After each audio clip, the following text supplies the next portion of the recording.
porque eu sabia que meus pais não aprovariam, então eu não contei pra ninguém. Eu sempre prefiro caminhoneiros, com o carro parado ali nos esperando.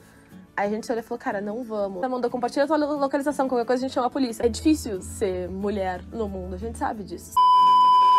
E aí, eu já tô aqui pra gravar um vídeo que quem me segue no Instagram me pediu muito, e dessa vez nem a meme, vocês pediram mesmo, que é sobre as minhas caronas. Vocês já sabem que eu vivo uma vida nômade. Isso começou lá na Nova Zelândia em 2020, foi interrompido pela pandemia, agora eu retomei aqui no Brasil. Tem um card disso, eu vou deixar por aqui, um vídeo já sobre isso, né? E eu faço isso me locomovendo de carona. E hoje eu vou responder algumas dúvidas que vocês me mandaram, que eu abri uma caixinha lá no meu Instagram. E vou também contar um pouco da minha experiência e tal. E depois vou também dar algumas dicas sobre isso de pedir carona, qual a melhor maneira, o que escrever no cartaz e tudo mais. Então, bora começar. Primeiro eu quero contar pra vocês sobre como é que tudo isso começou, né? Eu já seguia a uma sul-americana. Eu sou muito fã do conteúdo dela lá no Instagram. Ela tem também um canal no YouTube que ela tá começando, se não me engano. Mas eu acompanho ela no Instagram mesmo. E ela andava muito de carona pela América do Sul, em 2018. E eu já acompanhava e tal, e pensava, nossa, que massa, né? Queria muito fazer o mesmo e tal. Mas ficava só na ideia. Até que um dia eu precisava ir pro aeroporto, e eu morava em Balneário Camboriú, o aeroporto é em Florianópolis. E foi uma passagem que eu comprei, assim, 7h30 da manhã, e a passagem saiu meio-dia. Não tinha tempo pra eu ir de ônibus. E se eu fosse ir de Uber ou alguma coisa assim, saía R$200 pra ir de Balneário Camboriú até Florianópolis. Aí eu falei assim, meu dia chegou. É o dia da carona. Eu escrevi numa plaquinha, botei, preciso chegar no aeroporto de Florianópolis, me ajuda? Interrogação. Eu acho que eu não tenho foto e vídeo desse dia, porque eu sabia que meus pais não aprovariam, então eu não contei pra ninguém. A única pessoa que sabia, depois que eu entrei no caminhão, eu avisei a minha irmã. Falei, olha, eu tô fazendo isso, tô saindo daqui, mandei minha localização pra ela, falei, acompanha aí. E foi bem isso que aconteceu, tipo, fui lá com a plaquinha pra BR e tal, parou um caminhoneiro, e me deu carona até a entrada de Floripa, e aí de lá eu peguei um Uber, que daí ficou muito mais barato e tudo mais. Então começou bem assim, tipo, no dia eu falei assim, gente, já tava essa sementinha plantada pela Aline de uma sul-americana na minha cabeça, e aí chegou o dia, o momento, falei, agora. E desde então eu peguei muitas caronas. Eu pedi carona em Cuba, eu pedi carona na Nova Zelândia, e muitas, muitas mesmo aqui no Brasil. E eu acho que foi isso que foi gerando a curiosidade, né, ali no Instagram e tal, quando eu comecei a compartilhar, quando eu comecei a contar pros meus pais também, que daí eu comecei a compartilhar ali e tudo mais. Então, vou tirar algumas dúvidas de vocês agora. Como é que eu escolho com quem que eu vou? Eu sempre prefiro caminhoneiros, porque eles estão no percurso de trabalho deles. Geralmente, a rota é monitorada ou alguma coisa assim. Você pega aquele caminhão que tem caçamba, sabe? É muito difícil eles desviarem do caminho pra te levar em algum lugar ou alguma coisa assim. Então eu sempre me sinto mais segura, porque eu sei que eles estão no momento de trabalho deles, né? Então eu levanto a minha plaquinha geralmente pra caminhoneiros e procuro essas pessoas. E geralmente nessa conversa inicial, você chega ali na janelinha, eu chego sempre com muita simpatia, mas muita mesmo, tipo, de maneira expansiva, sabe? Oi, tudo bom? Então, preciso chegar em tal lugar e tal. E converso um pouco, pergunto que hora mais ou menos ele acha que vai chegar. Porque, pelo menos a sensação que eu tenho é que se você chega dessa maneira assim, tipo, esparramando, né? Eles ficam com um pouco mais de receio e te respeitam um pouco mais como uma pessoa com vontade, com iniciativa e tudo mais. Toda vez que eu me coloco um pouco mais, tipo assim... Oi, tudo bom? Então, eu preciso chegar em Floripa e tal. Sabe, eu tenho a sensação de que a pessoa já vai me olhar como alguém pequeno e acuado. E eu não quero passar essa sensação. Então, eu já chego, tipo, que nem cachorro latindo, sabe? De maneira sempre expansiva e demonstrando muita energia. E aí, escolho a pessoa se a pessoa embarca nessa energia comigo. Se conversa, se ri, eu tô sempre fazendo umas piadinhas. E aí, vejo nessa hora se a energia bate e aí subo ou não. Aí vocês perguntaram também, quando eu falei que eu decido assim, né? Como é que eu faço pra recusar a carona quando eu sinto que a pessoa tá meio assim? Bom, primeiro se ela me disse que vai até uma cidade que não é o meu destino final, eu falo, então obrigada, mas eu vou esperar ver se aparece alguém que vai até o destino final, porque eu acabei de começar a pedir carona. Ou então, se o cara dá aquela insistida, fala, não, mas eu te levo e tal, já aconteceu isso, né? Daquele jeito meio garanhão, assim, não, eu te levo, sobe aí, linda, não sei o que. Eu falo, não, então tudo bem. Eu vou só esperar que, na verdade, meu namorado vai junto. Ele falou que ia ali buscar um negócio, já vem. Vamos ver vou dar uma ligadinha e ver se ele já tá chegando. E, normalmente, as 2 vezes que eu tive que fazer isso, o cara já entendeu nessa mesma hora, sabe? Falou assim, não, então tá, tchau. E foi, tipo, nem esperou eu ligar ou fazer grandes coisas. A terceira pergunta que vocês fizeram que eu quero responder é se eu peço carona pra todo mundo. E nessa hora, depende. Por exemplo, quando eu tava morando ali em São Bento, não tinha táxi, não tinha nada. Então tudo que eu ia fazer na cidade eu precisava de carona. Absolutamente tudo. Ou caminhar a pé, enfim. Mas eu pedi muita carona. E aí, como era carona às vezes muito curta, tipo dentro da cidade mesmo, assim, uma carona de 10 minutos, 15 minutos que eu precisei ir até o correio, por exemplo, nessa hora eu peço pra todo mundo. Fico lá com a plaquinha levantada, quem parar eu dou aquela conversadinha e já vou. Agora, se é uma carona longa, tipo de várias horas, por exemplo, eu e a Gabi pegamos uma carona na Nova Zelândia, de caminhão, que a gente pediu na beira da estrada, que foi de 6 horas, se não me engano.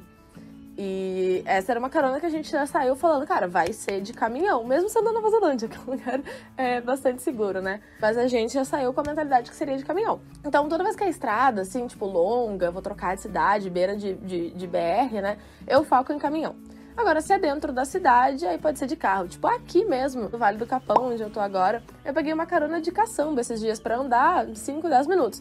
Então, é isso. Se é uma carona dentro da cidade, eu pego de carro, enfim, converso ali com o motorista e tal, mas peço pra todo mundo que passa. Ou então, uma outra possibilidade, que a gente pegou, eu e a Gabi também, na Nova Zelândia, uma carona longa, e a gente tava disposta a ir de carro, de o que fosse, assim. Foi quando a gente tava dentro de um ferry, que é uma balsa gigante, digamos assim, porque lá tava todo mundo atravessando com seus carros, né?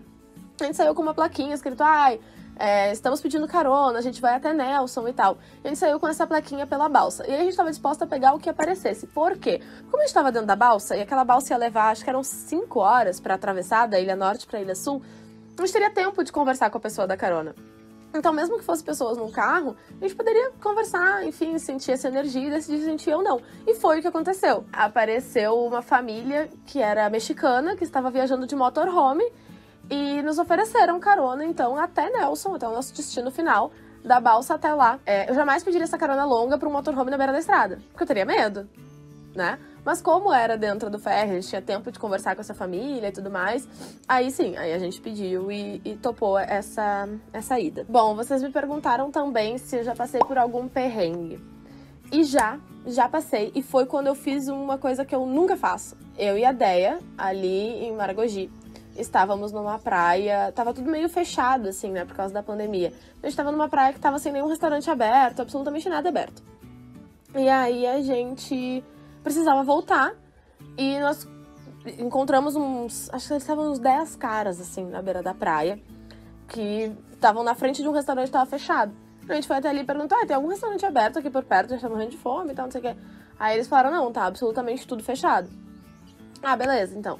Aí começaram a puxar papo e tal, aí a gente, não, a gente vai só dar um mergulho no mar e já estamos voltando e tal, a gente queria comer por aqui porque até chegar lá é longe. Eu e minha boca, né, eu e a Déia, não sei quem é que fala mais.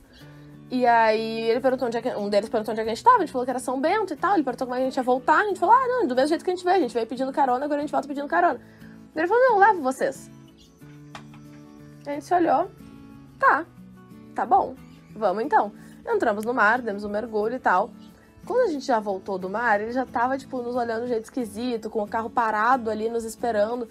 Aí a gente se olhou e falou, cara, não vamos, tá esquisito, o jeito como ele tá falando tá esquisito e tal, tipo, soltando umas cantadinhas sutis, sabe, que não são bem cantadas, do tipo, claro que eu levo vocês, mas aquele jeito de falar. E a gente se olhou e falou, cara, não vamos. Só que ele já tava ali na nossa frente com a porta do carro aberta. Eu falei assim, bom, eu saio correndo agora e demonstro fraqueza, demonstro que eu não quero.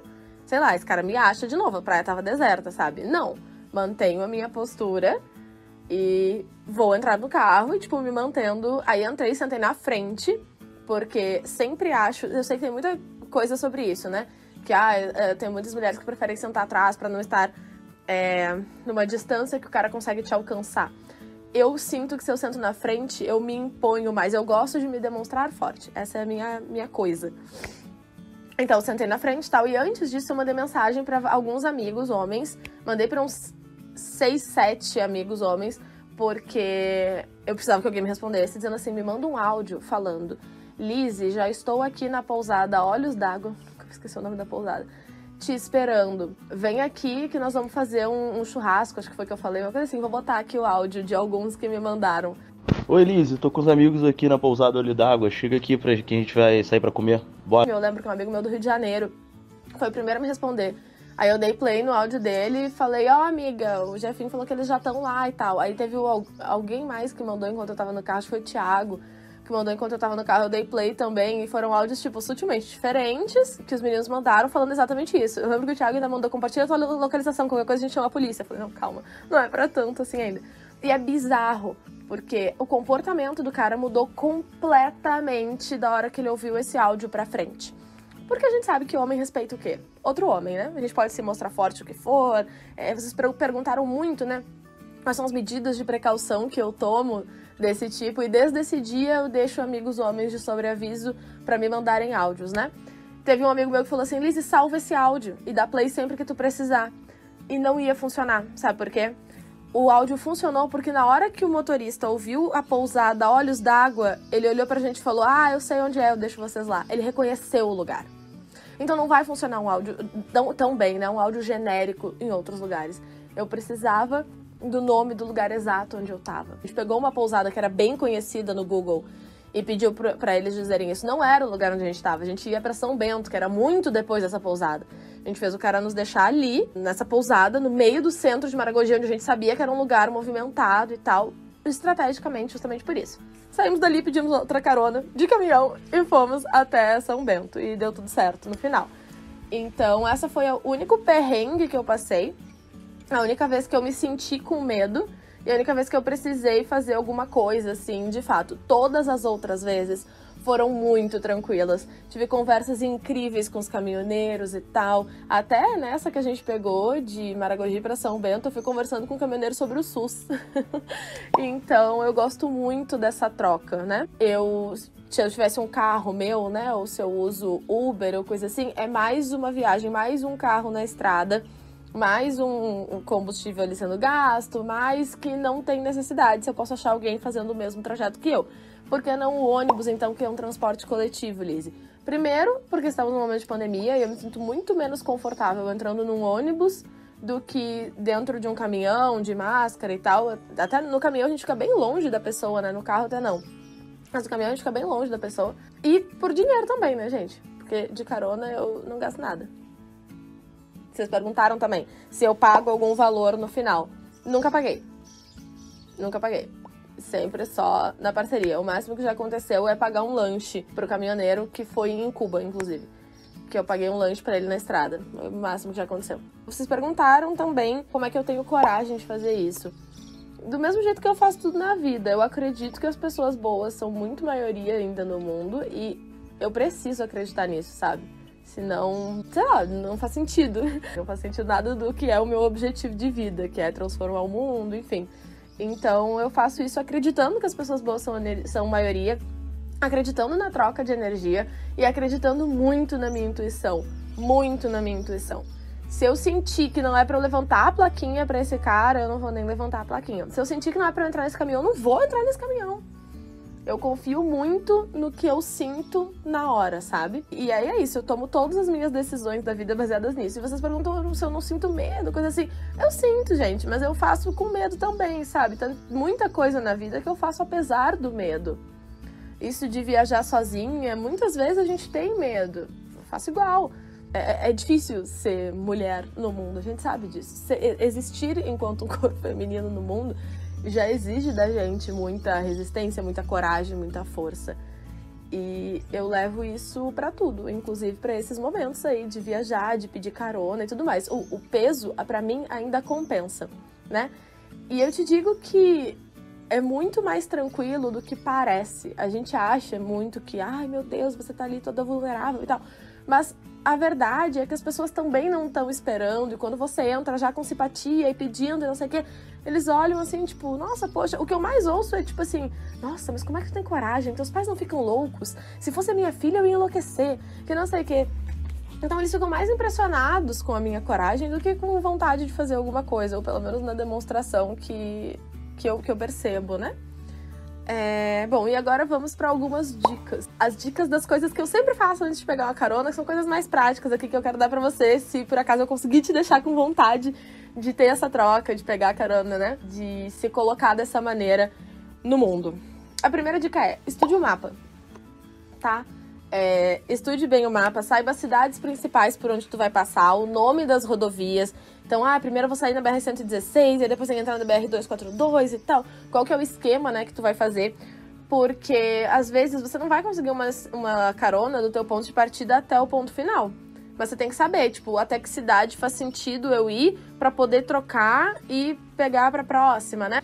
Segunda dica é fazer um cartaz criativo e original. Nunca escrever só o nome da cidade, assim, pra onde tu vai, sabe?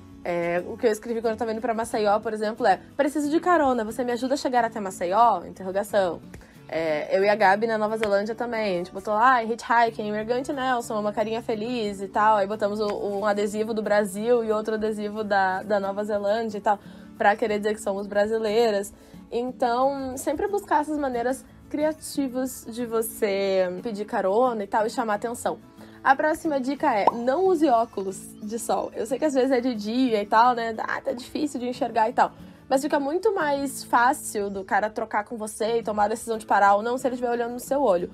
Então tira o óculos de sol e olha no olho do motorista, sorria, né? Seja simpática. E quando tá com o cartazinho erguido. Próxima dica é, deixa a sua mochila à vista, né? Eu viajo de mochilão e quando tu deixa a mochila à vista já mostra pro cara que tu é um viajante e tal, que tu tá fazendo isso. A pessoa já fica mais segura de parar o carro dela também. Porque isso é um ponto, né, gente? A gente fala muito, como é que tu tem coragem, como é que tu não sei o quê. Mas pensa que a outra pessoa tá deixando alguém entrar dentro do carro dela também. A outra pessoa também tem o seu nível de estar com medo, né? Porque a mulher e tal, eles sentem menos medo. Tá bom, entendi. Mas que ele também está abrindo a porta do carro dele pra algum desconhecido, também tá acontecendo. Então é uma relação de confiança de um pro outro, né? E a última dica é, esteja num lugar seguro, não para na estrada, mesmo que seja pra troca de uma carona pra outra, pede pra pessoa te deixar, então, num posto de gasolina, ou num lugar, assim, da estrada que tem comércios, né, na beira da estrada, alguma coisa assim, não para num lugar completamente deserto, onde não tem absolutamente ninguém. Né? Esteja com pessoas ao redor, aí para ali pra pedir a carona, se tem um barzinho aqui na frente, já conversa com o cara do barzinho e fala, vou ficar aqui até conseguir minha carona, não sei o quê. Já tem essa troca, porque é mais uma pessoa pra te ajudar, caso pare alguém mal intencionado e você precise fazer alguma coisa, enfim, precise de ajuda pra sair daquela situação. Então é isso que eu tinha pra falar sobre carona, né, sobre as minhas experiências e tal, e como é que é. Eu nem achava que rendia um vídeo, mas depois que vocês mandaram as dúvidas no Instagram, eu fiquei muito feliz, assim, e vi que tinha conteúdo pra fazer um vídeo disso. E se vocês ficaram com dúvidas ainda, me deixa aqui embaixo que eu respondo todo mundo nos comentários, tá bom? Se inscreve no nosso canal caso tu ainda não seja inscrito. Aqui a gente conta muita história sobre as nossas viagens e tudo mais, e muita história também sobre o autoconhecimento que as coisas que eu e a Lari nos propomos a fazer nos proporcionam, né? O nosso lance todo é a transformação que se colocar em culturas diferentes e em situações diferentes que você nunca passou, acabam causando na gente. É isso, agora sim, beijo, até o próximo vídeo.